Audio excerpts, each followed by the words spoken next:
Honourable Prime Minister, Ministers, ladies and gentlemen, delegates, welcome to the 17th Asia Security Summit, the IISS Shangri-La Dialogue. Since 2002, this summit has provided the diplomatic equivalent of economies of scale to regional security policymaking. This year we have brought together over 575 delegates from some 40 countries, with the highest ever number of full defence ministers participating. Our agenda has been refreshed with the most pressing issues of the day at the front and centre of our deliberations. Allow me to thank all of our sponsors and the host government of Singapore for their tremendous support. We have developed the platform, set the stage, convened the participants, and we will soon hand it over to all of you to make the most of this defence diplomatic opportunity.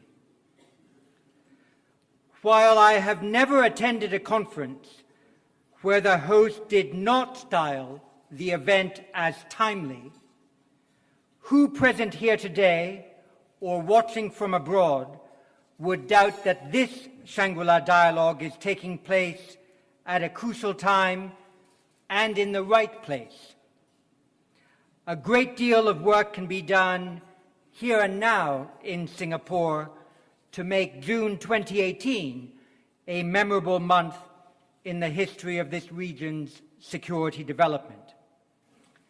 At the IISS, we generate facts, produce analysis, and exert influence in the service of a better understanding by governments, the private sector, and the expert and opinion-forming communities on questions of conflict, however caused, that may have an important military content. This year, we celebrate our 60th anniversary. Since so many of our good friends are in this hall tonight, let me, on behalf of the Institute's trustees and council, thank you for your interest in and support for the work that the IISS conducts. For this Shangri-La Dialogue, we have put before you the very best of our facts and analysis relevant to this region. The IISS 2018 Asia-Pacific Regional Security Assessment contains 12 detailed essays on issues as vital as the North Korean challenge, the implications of the siege of Marawi, ballistic missile defense in Asia, submarine and anti-submarine warfare capabilities in the Asia-Pacific, freedom of navigation patrols, the role of regional security mechanisms, and much more. For military facts on the region, the IISS Military Balance Book, begun in 1959 as a 16-page pamphlet and now a 600-page encyclopedia, has been the best general resource. Now we have something better. The Military Balance Plus relational electronic database we have created revolutionizes the ability to interrogate our data. A user of the IISS Military Balance Book wanting to know which countries around the world operate active radar homing air-to-air missiles would get the right answer in 4 hours and 45 minutes. A user of the database will get the right answer in 50 seconds. A user of the book wanting to know how many and what types of submarines are currently operated in Asia would get the right answer in about 45 minutes. A user of the IISS database in 20 seconds. Someone wanting to compare China's current defense spending in US dollars with that of, say, the 10 ASEAN states combined would calculate that correctly in about 2 hours using the book, but with the database in 50 seconds.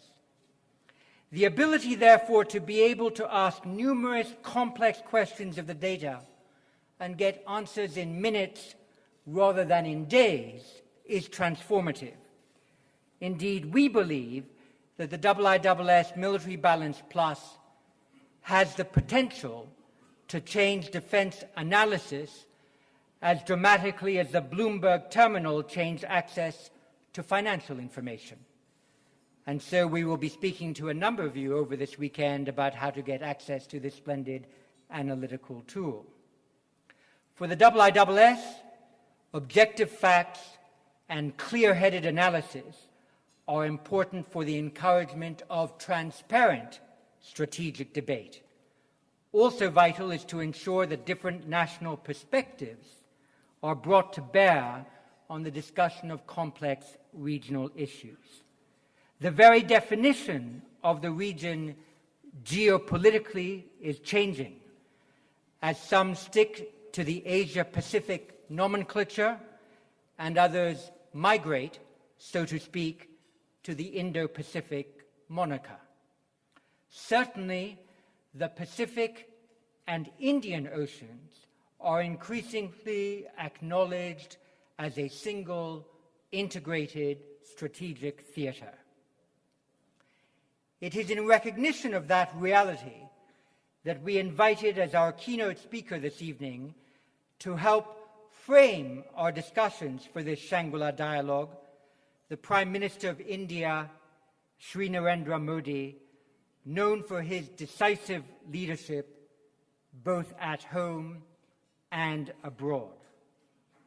4 years ago, Narendra Modi was elected the leader of a country of 1.3 billion people with a resounding electoral mandate.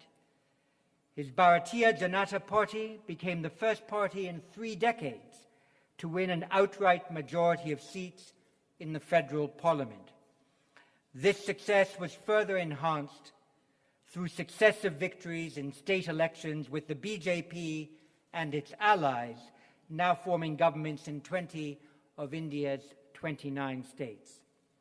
Prime Minister Modi has unveiled a vision of a new India based on development opportunities and the economic and social transformation that he has initiated. He has taken tough decisions on the economy, including the earlier demonetization of the currency and the implementation of the goods and services tax.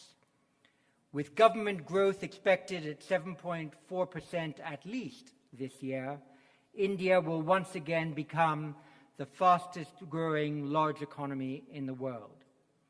Later this year, or early next year, India is also expected to overtake the UK to become the 5th largest economy in the world. This provides India a greater profile on the world stage, underpinned by the Prime Minister's personal style and flair for diplomacy, coupled to his focus on Indian diaspora communities worldwide. Last year, he became the first Indian Prime Minister to visit Israel. This year, he was the first to host all ASEAN leaders at India's Republic Day parade, and his participation in this year's Commonwealth Heads of Government Summit in London was the first for an Indian Prime Minister for nearly a decade. One of Prime Minister Modi's earliest foreign policy decisions was to rename India's existing Look East policy Act East, highlighting India's renewed focus on ASEAN states and shifting the emphasis of what had previously been an economic and trade-based policy to one aimed at nurturing political and security relationships. We look forward to what Prime Minister Narendra Modi has to say about India's foreign and security policy priorities in the Indo-Pacific region. Prime Minister, this podium and the floor is yours. Prime Minister.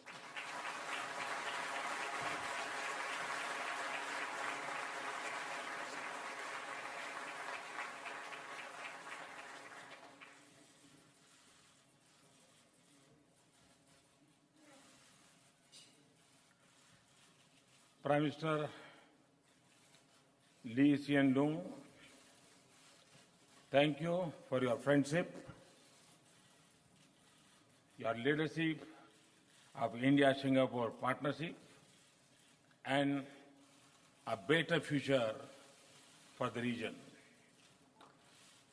Defense Minister, Mr. John Chipman, dignitaries and excellencies, Namaskar, and a very good evening to all of you. I am pleased to return to a region known to India since ancient times as Swarna Bhumi, the land of gold. I am also happy to be here in a special year, in a landmark year of India's relationship with ASEAN. In January, we had the unique honor of hosting 10 ASEAN leaders on our Republic Day. The ASEAN-India Summit was a testimony of our commitment to ASEAN and our Act East policy. For thousands of years, Indians have turned to the East, not just to see the sunrise, but also to pray for its light, to spread over the entire world. The humankind now looks to the rising East with the hope to see the promise that this 21st century beholds for the whole world. Because the destiny of the world will be deeply influenced by the course of developments in the Indo-Pacific region. Because this new age of promise is also caught in shifting plates of global politics and the fault lines of history. I'm here to say that the future we seek does not have to be as elusive as Shangri-La, that we can shape this region in our collective hopes and aspirations. Nowhere is it more apt to pursue this than in Singapore. The great nation shows us that when the oceans are open, the seas are secure, countries are connected, the rule of law prevails, and the region is stable, nations, small and large, prosper as sovereign countries. Free and fearless in their choices. Singapore also shows that when nations stand on the side of principles, not behind one power or the other, they earn the respect of the world and a voice in international affairs. And when they embrace diversity at home, they seek an inclusive world outside. For India, though, Singapore means more. It is a spirit that unites a lion nation and a lion city. Singapore is our springboard to ASEAN. It has been for centuries a gateway for India to the East.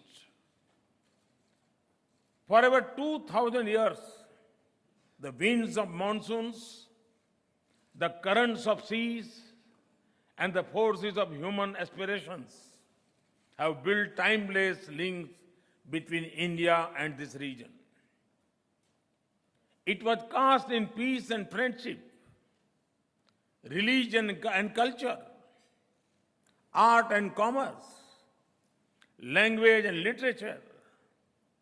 These human links have lasted even as the tides of politics and trade show their ebb and flow. Over the past 3 decades, we have reclaimed that heritage to restore our role and relationship in the region. For India, no region now receives as much attention as this, and for good reasons. Oceans had an important place in Indian thinking since pre-Vedic times. Thousands of years ago, the Indus Valley civilization, as well as Indian peninsula, had maritime trade. Oceans and Varuna, the Lord of all waters, find a prominent place in the world's oldest book, the Vedas. In ancient Puranas, written thousands of years ago, the geographical definition of India is with reference to the seas. Uttaro yat samudrasya, meaning the land which it lies to the north of the seas. Lothal, in my home state Gujarat, was among the world's oldest ports. Even today, there are remains of a dock. No wonder Gujaratis are enterprising and travel widely even today. The Indian Ocean has shaped much of India's history. It now holds the key to our future. The ocean carries 90% of India's trade and our energy sources. It is also the lifeline of global commerce. The Indian Ocean connects regions of diverse cultures and different levels of peace and prosperity. It also now bears ships of major powers. Both raise concerns of stability and contest.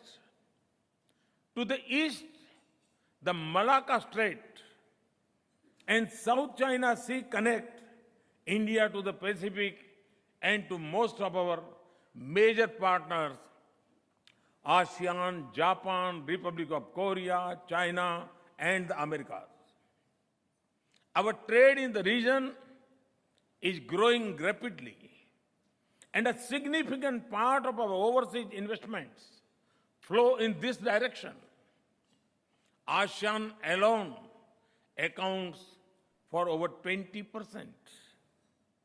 Our interests in the region are vast and our engagements is deep.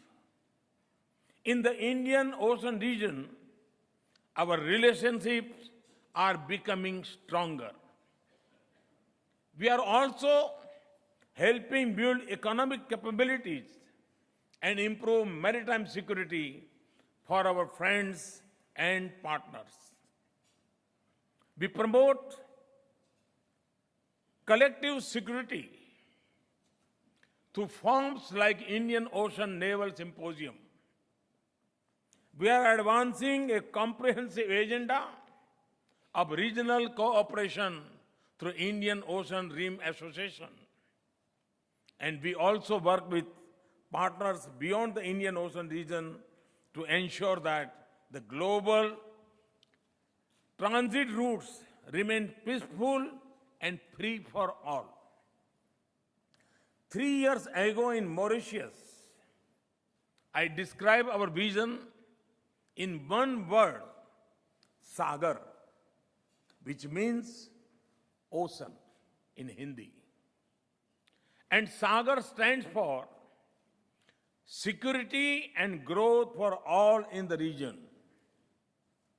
And that is the creed we follow to our east. Now even more vigorously through our Act East policy, by seeking a joint India, especially our east and northeast with our land and maritime partners to the east. Southeast Asia is our neighbor by land and sea. With each Southeast Asian country, we have growing political, economic, and defense ties. With ASEAN, from dialogue partners, we have become strategic partners over the course of 25 years.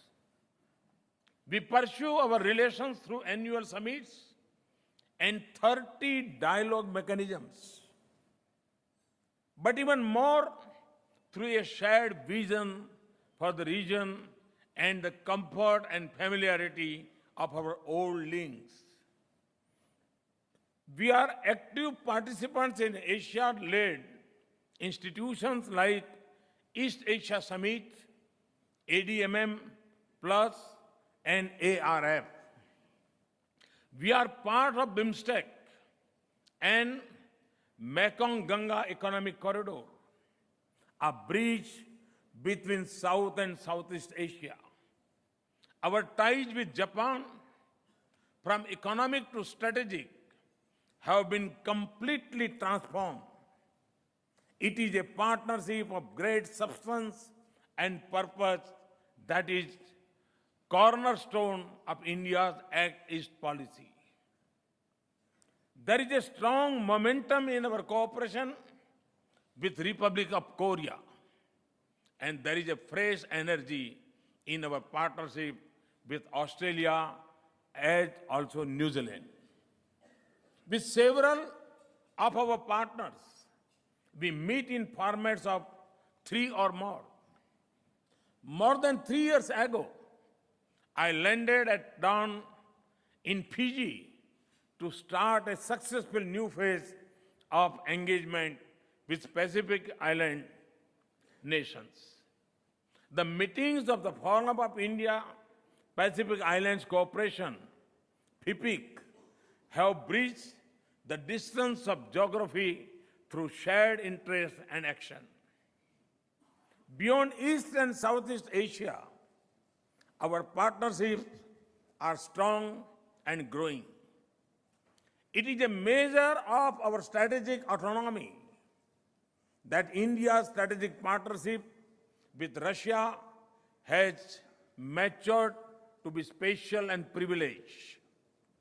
10 days ago, in an informal summit at Sochi, President Putin and I shared views on the need for a strong multipolar world order for dealing with the challenges of our times.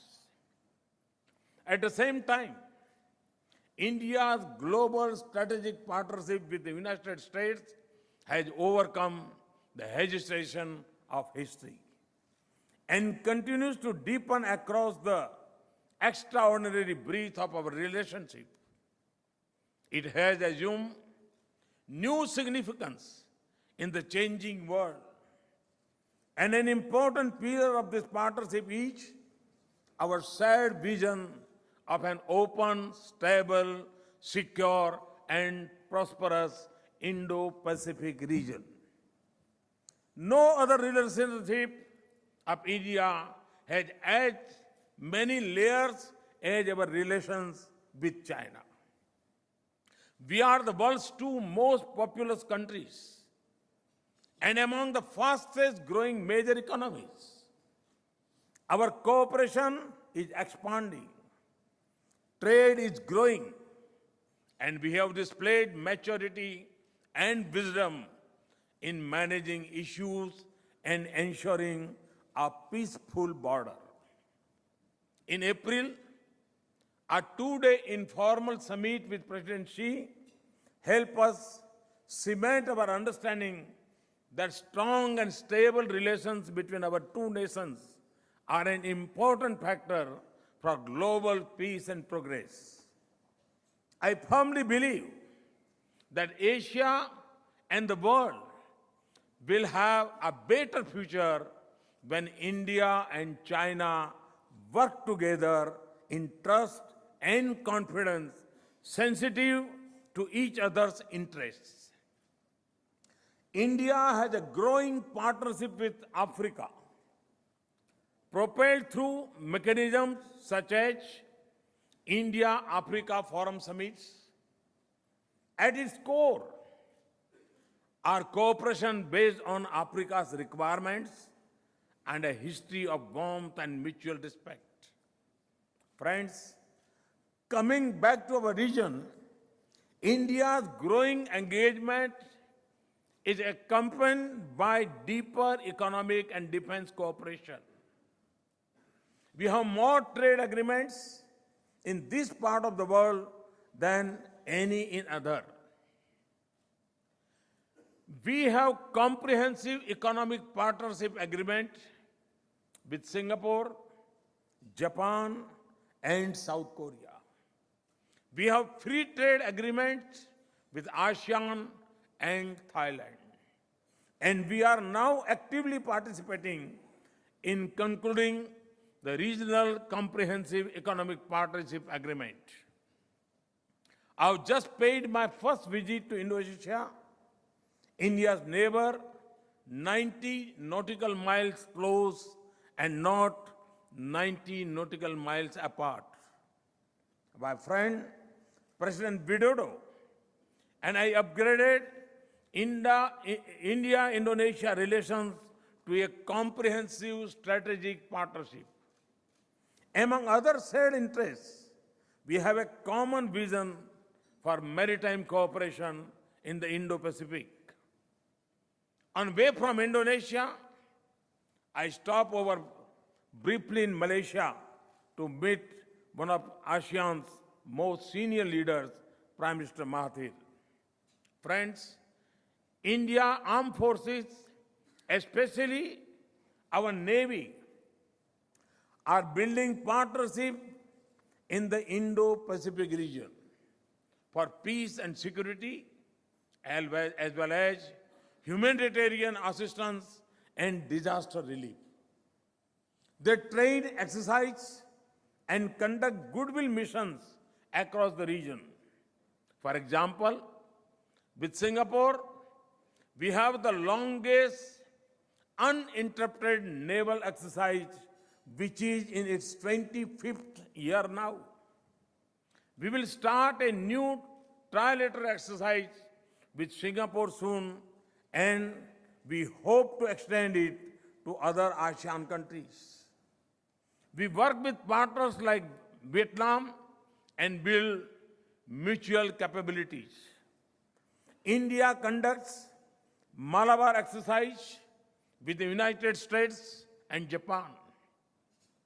A number of regional partners join in India's exercise Milan in the Indian Ocean and participate in RIMPAC in the Pacific.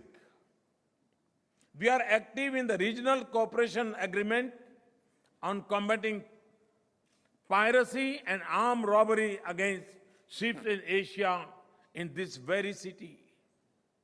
Distinguished members of the audience, back home our principal mission is transforming India to a new India by 2022, when independent India will be 75 years young. We will sustain growth of 7.5% to 8% per year. As our economy grows, our global and regional integration will increase. A nation of over 800 million youth knows that their future will be secured not just by the scale of India's economy, but also by the depth of global engagement. More than anywhere else, our ties will deepen and our presence will grow in the region. But the future we seek to build needs a stable bedrock of peace. And this is far from certain. There are shifts in global power, change in the character of global economy, and daily disruption in technology. The foundations of the global order appear shaken, and the future looks less certain. For all our progress, we live on the edge of uncertainty, of unsettled questions and unresolved disputes, contents are, and claims, and clashing visions and competing models. We see growing mutual insecurity and rising military expenditure. Internal dislocations turning into external tensions and new fault lines in trade and competition in the global commons. Above all, we see assertion of power over recourse to international norms. In the midst of all this, there are challenges that touch us all, including the unending threat of terrorism and extremism. This is the world of interdependent fortunes and failures. And no nation can shape and secure it on its own. It is a world that summons us to rise above divisions and competition to work together. Is that possible? Yes, it is possible. I see ASEAN as an example and inspiration.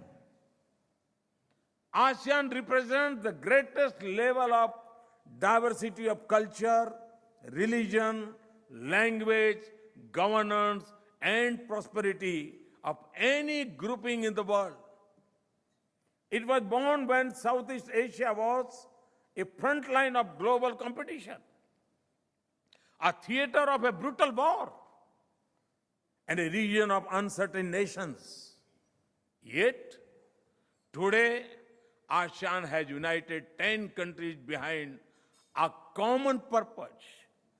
ASEAN unity is essential for a stable future of this region, and each of us must support it, not weaken it.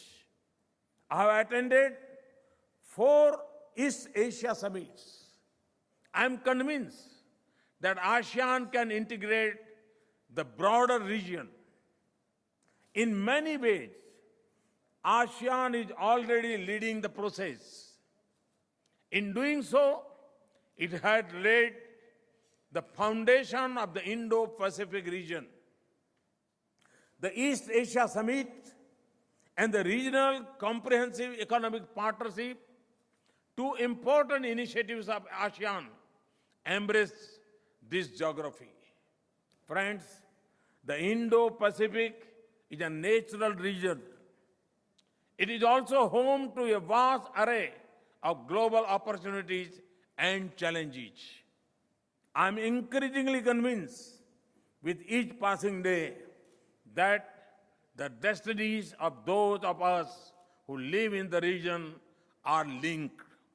Today, we are being called to rise above divisions and competition to work together. The 10 countries of Southeast Asia connect the 2 great oceans in both the geographical and civilizational sense. Inclusiveness, openness, and ASEAN centrality and unity, therefore, lie at the heart of the new Indo-Pacific. India does not see the Indo-Pacific region as a strategy or as a club of limited members, nor as a grouping that seeks to dominate. And by no means do we consider it as directed against any country. A geographical definition as such cannot be. India's vision for the Indo-Pacific region is therefore a positive one, and it has many elements. The one, it stands for a free, open, inclusive region which embraces us all in a common pursuit of progress and prosperity. It includes all nations in this geography as also others beyond who have a stake in it. Two, Southeast Asia is at its center. And ASEAN has been and will be central to its future. That is the vision that will always guide India as we seek to cooperate for an architecture for peace and security in this region. The three, we believe that our common prosperity and security require us to evolve through dialogue, a common rule-based order for the region, and it must equally apply to all individually as well as to the global commons. Such an order must believe in sovereignty and territorial integrity as well as equality of all nations, irrespective of size and strength. These rules and norms should be based on the consent of all, not on the power of the few. This must be based on faith in dialogue and not dependence on force. It also means that when nations make international commitments, they must uphold them.